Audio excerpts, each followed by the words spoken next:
how long have you lived in Berlin, and would you like to tell us about your journey? Sure. So I moved to Berlin in 2012. September 3rd, actually, is my Berlin anniversary. So in September of this year, it'll be 13 years that I've lived here. I came here for the language. I came here to live in a German-speaking environment. I studied French literature, and I lived in France for 2 years. And as an English native speaker, German is very interesting because English is really a child of both of these languages in many ways. So my interest in coming to Berlin was mainly linguistic, but I have worked in the IT sector for most of my career, and so that's what I do. I work in tech here in Berlin, and as I said in the group, I found it relatively easy. I have a lot of advantages, and I also did a lot of prep work. I mean, I prepared 5 years in advance before actually making the move to Berlin. So I had already taken Certificat Deutsch B1. I had also taken a French exam. I had done a whole bunch of things to document my skills because that's how you sell things in Europe as opposed to America. So there was a lot of luck involved, a lot of lucky breaks, but for the most part, I was surprised at how easy it was, compared to the American experience. I mean, when foreigners come to America, it becomes very difficult to get any kind of documentation or anything. Is Berlin for you European or just German, or what would make you feel more European? Oh, that's a good question. It's both. I mean, Berlin is very German, right? The problem is actually. I only discovered this after my first extended visit in Germany, which was in Nuremberg. Germany is not as cohesive culturally or even linguistically as we perceive it from America, right? And so I lived in, as I said, 2 years in France. When you learn French, you speak French, right? There are different accents. There is patois, but it's very rare that you run into that. There's Provençal. That's also very rare that you're going to run into that. If you speak French, you're going to get along, right? My first experience, as I said, was in Nuremberg. I was there for Christmas, and I was there with my girlfriend at the time. We were visiting her grandmother. She had been born in Nuremberg.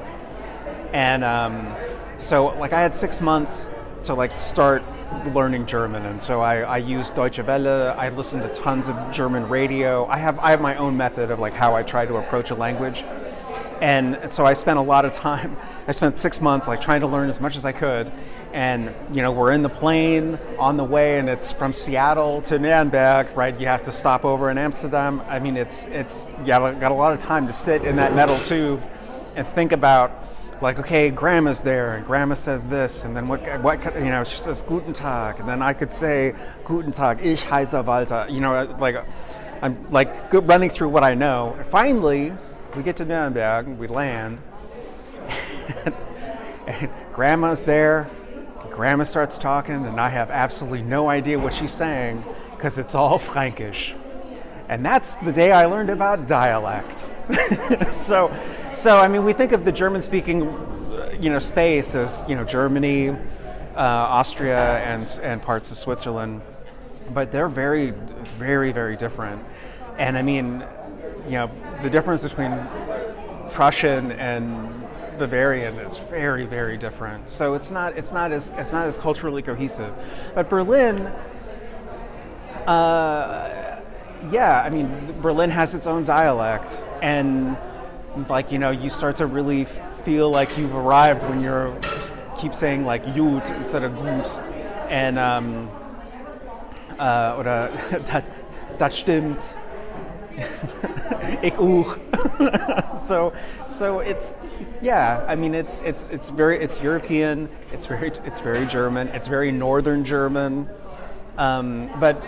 But why I picked Berlin is because I'm from Seattle originally, or I'm from a small town south of Seattle, and that the Stimmung, right? The atmosphere here is very much that, right? I mean, you've got, there's punk, and I once said to somebody, Berlin is actually